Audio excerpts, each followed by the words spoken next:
আসসালামু আলাইকুম, সবাইকে জুমা মোবারক। তো শুক্রবার দিন আসলে সব বাসায় মনে হয় যে স্পেশাল রান্নাগুলো বেশি হয়, তাই না?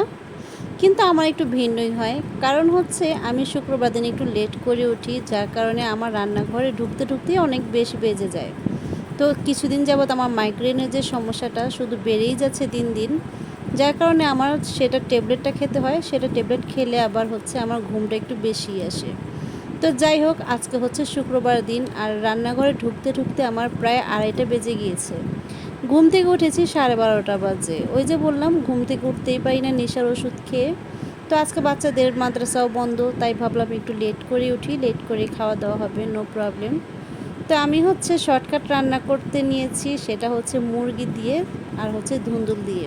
এটাকে আমরা তরই বলি, অনেকে আবার ধুন্দুল বলে, অনেকে চিচিঙ্গা বলে। তো এটা কিন্তু রান্না করলে এভাবে অনেকটাই মজার হয়। মিষ্টি মিষ্টি সবজিটা রান্না করে দেখতে পারেন আপনারা, খুবই মজাদার সুস্বাদু একটা খাবার।